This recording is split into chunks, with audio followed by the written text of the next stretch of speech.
maybe some of your early experiences, because I do think our early life can shape us. But then I think people take what they want to and make somewhat of their life, positive and negative, right, of their early experiences. And some, choose to do positive things, right, from that, and some maybe not so positive things. And true. so I think you had some struggles kind of early on. But what I think you've taken from that has been a very positive and thing. I mean, you've had so many beautiful things that have came from that. Yeah, I have learned, I guess, more so much, and I wouldn't change anything about my early years. So a little bit of background is, my mother and father met in Germany, fell in love, got married, or came to the States, had 3 kids. My mother, German, my father, African American, black. We have Indian in us, kind of all mixed up, right? Right. So, and I'm not a spring chicken, so this was a while back when that wasn't acceptable. People were very angry about mixed races, and there was a lot of stuff going on. So then you have this woman who is young and she's fallen in love with this man. She comes to America, leaves her family, and her family's kind of like, okay, if you do this, you can't come back. Like Right. this is your life, this is your decision, and they weren't so happy. Again, times have changed for a lot of this, and some of it hasn't. I mean, there's still some of that. People just don't like that. But anyway, so she comes here, she has 3 kids, and they get divorced. And so I don't remember my father living in the home raising me. So I'm not real sure, when exactly they got divorced. I would say, when I started school, I don't remember my dad being in the home. I have a brother who's 5 years older. He had the most experience with my dad, of course. But that kind of threw us into a tailspin. Right. So my oldest brother, he was born in the late 50s, and so he went to school and there was fighting. It was still segregation and all kinds of stuff. So, we identity crisis, there was alcoholism in my family. So it was just a lot of stuff going on in the house. Turmoil, right? A lot of turmoil. And I didn't really know how to navigate through, but I will tell you this. I remember I was on a swing set in the summer, just swinging or whatever. And I just remember it was like this piece that came over me or something. I was having thoughts in my mind, maybe thinking about my life. I don't know. But it was like everything was going to be all right. And I think as I look back, I'm like, that was you, God. That was you reassuring me, this little girl, everything's going to be all right. But at that time, I didn't know. Right. And, you just go on to the next thing, the next thing. But my mom taught me to be independent. Mm-hmm. She really did. She passed away when I was 18, so that was another hurdle to get through, and then being divorced. But the thing I want to share, I think, today, because there's so many segments of the story, right? There's so many, right? Yeah. So, but the thing I think I want to share is what my mom instilled in me. So she believed, her family was Catholic. A lot of her aunts were nuns in Germany. So she had that Christian base, but she couldn't go into a Catholic church because she was divorced, and it made her very sad. So, but I saw her praying on the rosary. I saw her, saying to me different things about God. And she made me strong and independent. And I think in her own way, even without church, she instilled in me, and she would send her kids to church. So we would go as kids. There was a Baptist church that was nearby. There was a bus for summer camp or whatever. We went to one of the camps or whatever. So I got that exposure, which is really, really, really important. But my mom believed. Mm-hmm. I heard her. I saw her. I know that she believed, and I know she believed in Jesus, and so that was really a pivotal thing. And I think knowing that when everything else was failing, I could see her and how she, with 3 kids, worked, did the best she could. Right? She did. She did. She kept us in our home. I'm not gonna say the lights didn't get cut off, or it did, but I remember saying, I will not live my life like this all the time. I want something better. Yeah. I want something better. So, in my 20s, I got baptized. I was saved earlier on during one of those camps or whatever. But in my 20s, when I was at college, I actually went back to church. And it was probably after my mom died, a lot of turmoil, and I had broken relationship, all that stuff. And I was like, where do I go? And I went to church, and I sat there, and something just happened inside of me, and I just kept going back and going back. And then I was brave enough. My heart was beating one day, and I was like, I gotta get baptized. I'm like, I'm not going up there. And I go the next Sunday and beating again. I'm like, and I finally got courage. But again, if anything from this talk we're having today that somebody could take away is, please exercise your faith. Get beyond your comfort zone with God. Yeah. Yeah. I think it is funny, like, how much peace it gives. It does. And I think that, I've lived a long time with faith, and I take it for granted sometimes, like, the peace I live with. Yes. And I feel, heartbroken for people who don't have peace, because I think in this world it would be so hard to not have the peace that he brings.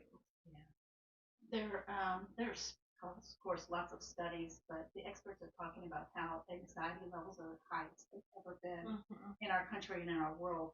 And it's because we have access to so much information. Yeah. So somebody feels something, maybe they have a heart palpitation, or they get sick, they're Googling it, and they're just so many ways we come on the news and we hear all the bad news, and we're seeing sickness in our families, right? Yeah. So anxiety is so much. Yeah. But God says, I can give you peace beyond understanding. Yeah. And I've experienced that peace. I have too. The times where you really are like, how do I feel peace right now? Like, how does my soul feel rest? Exactly. Because I know I shouldn't.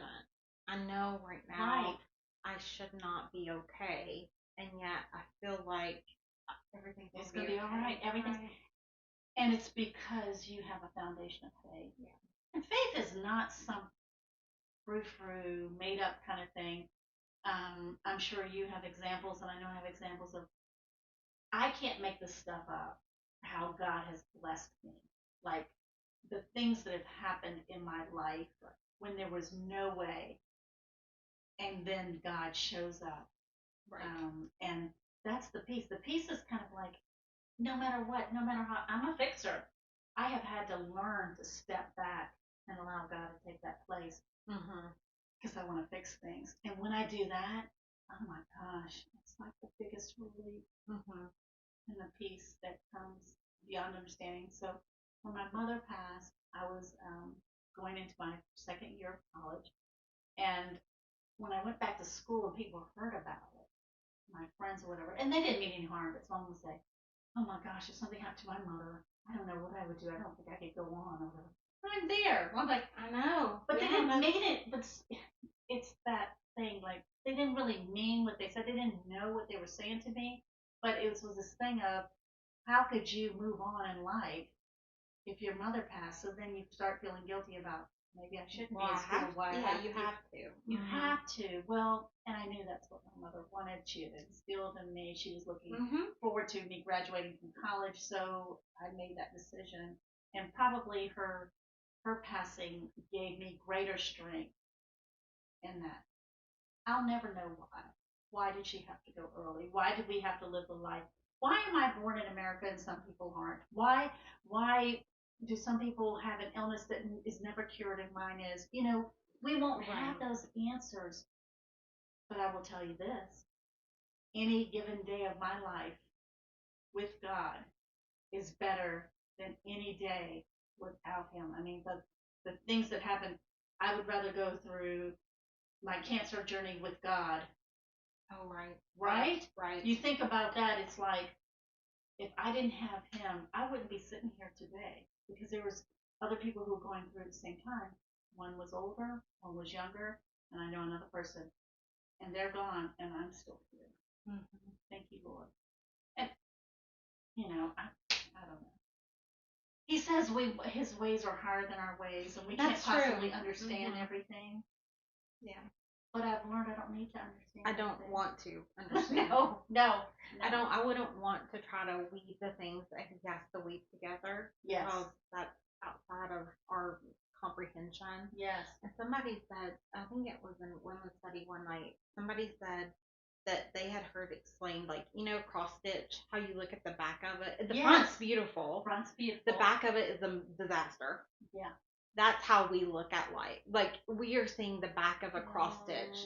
He sees the front of it, and he can see it all laid out, and it's beautiful, and he has it mapped out, and it's his plan. Yeah. And it fits together perfectly because he is perfect. Well, and I believe this with all my heart.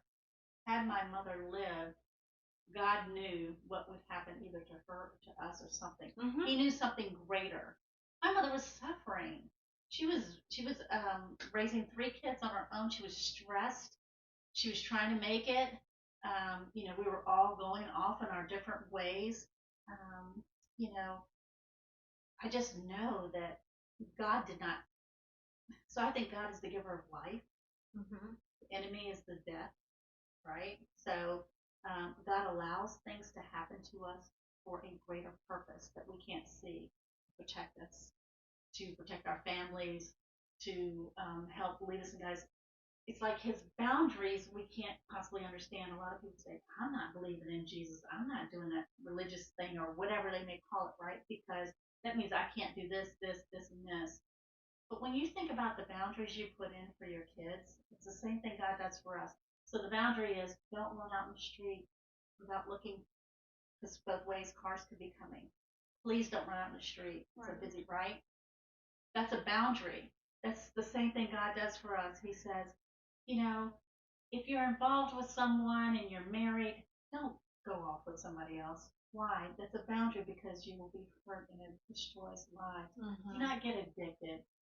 Not to say he doesn't say go have fun, whatever, but don't become someone who is addicted because guess what happens? It destroys lives. Mm-hmm.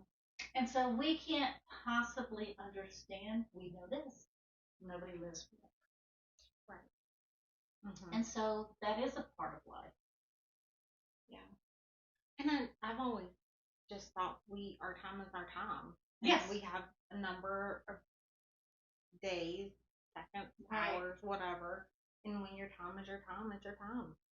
One of my favorite prayers, when somebody says, pray for me, I'm going through this or whatever, I always pray, dear Lord, because it says he has us in the palm of his hand and he has our time, right? Mm-hmm. And so I always pray, dear Lord, please heal Susan as she goes through this, the sickness, and for every day that you have ordained for her to live, that she would live it, not only just live it, but abundantly in good health and prosperity. And then I just go down all his promises. He promises us because he tells us to say it back to him, to tell him.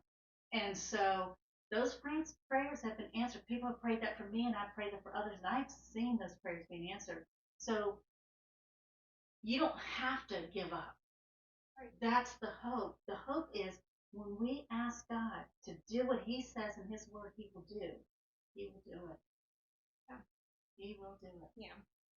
But I think just coming up on like why people have to go when they go, it's kind of fruitless.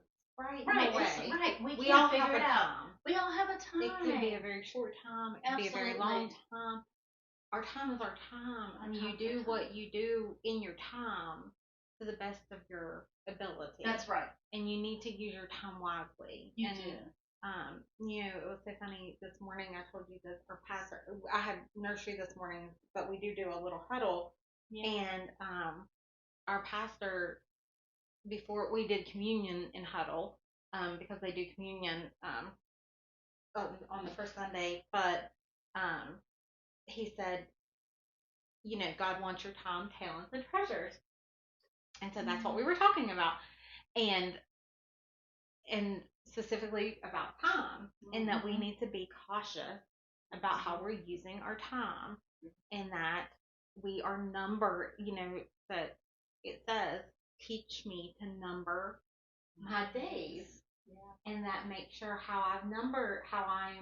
if I'm numbering my days, that I am using that time wisely with the number that I have left. Yeah. And that, was a reflection, right? That's what we Right. were supposed to reflect on today. Today. And I was like, that's funny because that's what we are going to reflect on Yes. today. Because, I think one thing that you do so wisely with your time, it has always been to serve. And I think that goes back to this a little bit in that because your mom and what she instilled in you is such a good work ethic and the strive to not a little bit want to have the same life. I have that same story a little bit. Like I did not want to have the same life in a way. Right. I want to not necessarily to have more, just different. Right. Right. A Absolutely. different. Something better. Yeah, and maybe better in maybe definitely in a more probably faithful. Yes. So not a little different than yours because your mom was very faithful. Yes. But I definitely wanted to have a more faithful way in which I constructed my household, I think. Right. But also a different community way that I, to provide for my kids too. Yes. And I think that is very similar. But in doing that, I think you haven't ever stopped making time to give back to other people too. And so I think often people give other treasure. Like I think people can be very good about, giving and tithing and things like that. I think people think about that when they think about giving, and doing good with that. But I would say probably I'm not as good about serving like you do. Like you are so good about giving of your time to people. Well, and you do. You probably think I do more than I do, but I don't think so. I do not think so. I do not think so. Nobody gets anywhere without God created us for community. That's true. And that so is true. If you think about how we come into this world, we come into this world by a woman who was pregnant, right? And there's a relationship that's established there, but he tells us in his word, he already establishes the relationship and knows everything about that baby before the mother even knows she's going to be pregnant, the mother or the father. And so you think about that. So we already start this relationship in the womb with our parent, our mother, and those who have the fortunate of a father who might speak to the child and stuff the baby can hear. And then, you build on these relationships. There were people that God put in my path that helped us, that were kind to us. They were neighbors and friends. My father remarried. I have a stepmother, and so there along the way in my careers, there was always somebody there who kind of believed in me and gave me a chance and looked out for me. That kind of stuff. So it's like, wow, it is the importance of. So I feel obligated to a certain. Like I can't give God. I try to give and give, and like you just can't outgive God. I do know that is true. I do know that is true. And we don't do it for that reason. No. But we do it. I know I do it because there were just so many people. If I could just name all the people along the way who have been so kind to me and just, I'm blessed.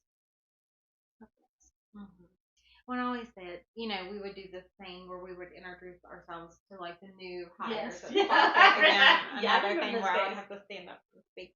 But I would always say, I never believe, there were people along my journey who clearly saw something in me that I never saw in myself, right? Yes. And so I always did love mentoring people in my career because I always felt an obligation to give back to people. And definitely as a professional because of that. Because of the if I wouldn't have had people who saw something in me, I never ever thought that I would be a CFO ever because I didn't want the spotlight. Right. I never wanted to be deferred to for decision making. Even though, I could certainly make decisions, but I never wanted to be, the center of attention. So many things, so many reasons. And yet clearly there were people who saw something in me that I did not see in myself. But I would say I think God put them in my path and gave those opportunities and those people to me and gave me, gave those opportunities.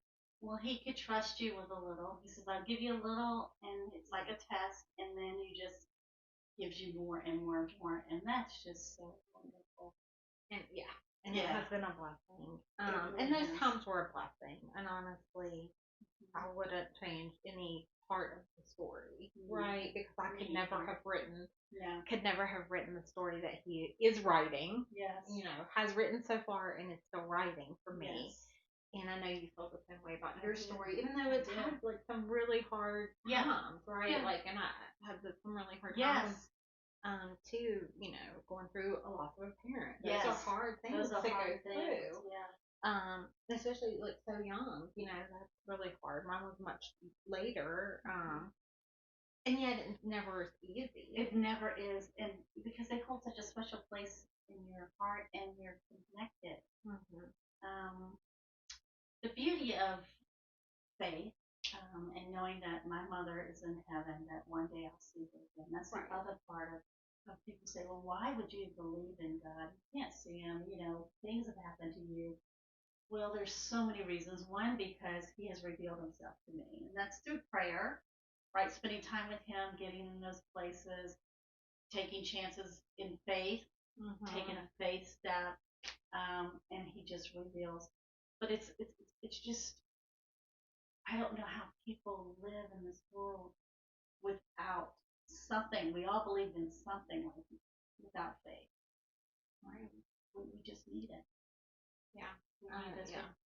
You've demonstrated so many things, and I know our walks have been similar and different, but overall, time. I have more years now behind me than I do in front of me, and that's reality, right? I've got to face that reality, and knowing that, I made a decision, probably consciously when I retired, so to speak. Yeah, she's the busiest. Retired. She's the busiest. I will never give up coaching and helping people. I just can't. I just made a promise that the days that I have left, I lose sight of it sometimes, but I try not to. Is that I really want to do the things that God would want me to do, to be pleasing Him.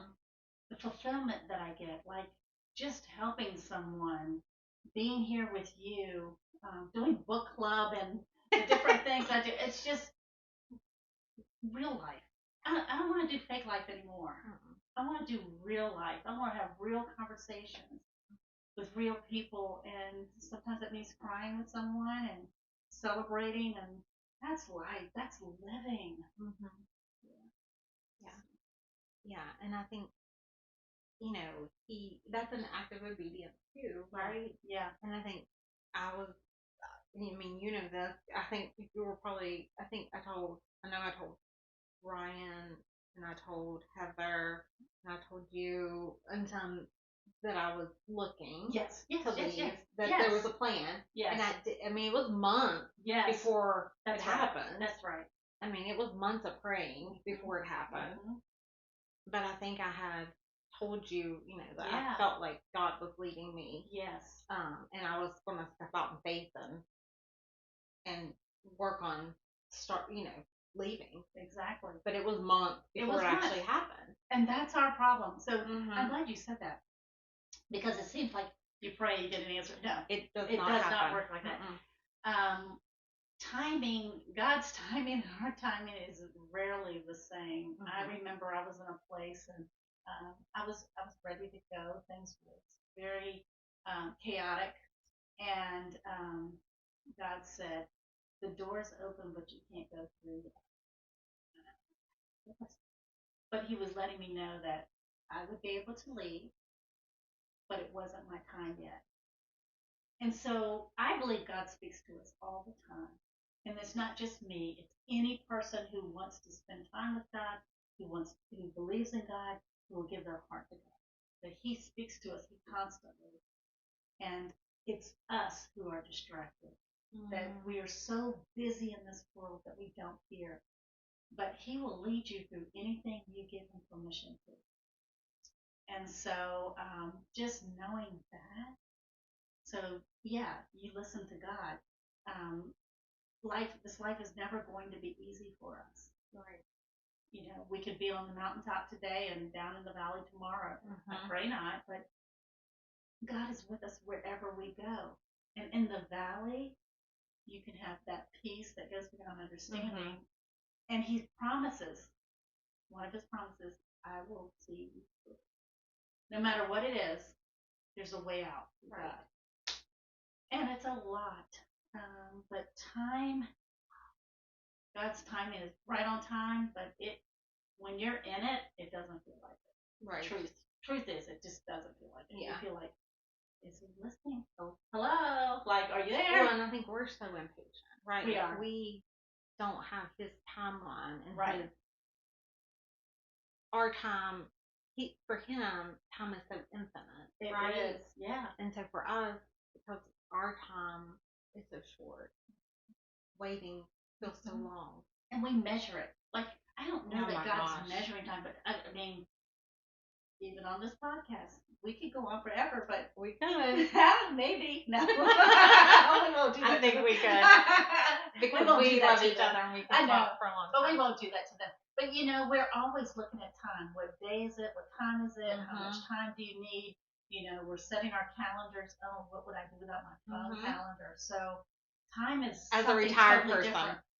Time is something different for him as it is for us. That's right. But when I put my trust in Him and I step out in faith, that again, I cannot explain to you. I hope you all feel the peace that goes beyond understanding. It is something that you can just keep moving forward with. Right. But when you are praying and waiting on an answer, yes, it is very challenging. Yes. To not want to take it back. Or go ahead like or Sarah. Yeah, the story of Sarah. Oh yeah, where she gave she told her husband it was okay to have a child with the maidservant. Right. When she was supposed to be waiting. She was supposed to wait on God because God promised her to have a child, and she was getting older and anxious. That's a good one. That is a good one. But yeah. Oh, that's and then she finally does get her child. Because God promised. And when He promises, He comes through. He comes through. And then when He told her she was going to have a child, she laughed because she was, almost 100. Yeah. I was going to say 90 something. But she was like 99 something. 90 something. She was old.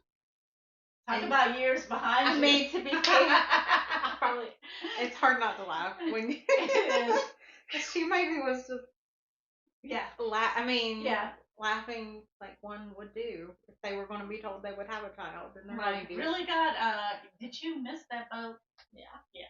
No. Like, can't wait to chase the kid around now. But that is the other thing. I believe God has a sense of humor. He does. I mean, clearly He does. Yes. Yeah. I think somebody was like, look at is it like the platypus or something? Like some fun animal. Yeah. And that God has a sense of humor. Oh, He does. Yeah. Oh, yes, He does. Yeah. He does. But, I mean, definitely things have happened to me, and I'm like, funny. It's hard not to talk to Him sometimes like that. Like, I feel like we have this, like, conversation sometimes, like, it just goes on during the day. I don't know. Yeah. Sometimes I pray, and I feel like it's just, like, an ongoing conversation during the day. And then sometimes it's like that, like, where you're almost, like, having a conversation with your really good friend, and you're like, that's funny. Thanks for that. Yeah. Or something happens, and it's kind of like, you're trying to rush somewhere, or you've done something kind of jerky, and then something happens to you, and you're like, okay, really? that was. Thanks, God. You're right. You're right. That's on me. Where He reveals something to you that you've done something somebody else, and you're like, got it. So I if someone wants to ask me how I describe myself, I always say like mixed up, because everything about me is a mix. So I remember speaking, and it was probably like 200 people in the room or something, and for some reason, I said, before I had gotten on stage, I'm like, I have my favorite drink. It's a white chocolate mocha. And then I just started laughing. Like, so you talk about how embarrassing, right? What you did, like, it's hot in here. And you're in front of all these people. And I'm like, they're looking at me like I'm crazy.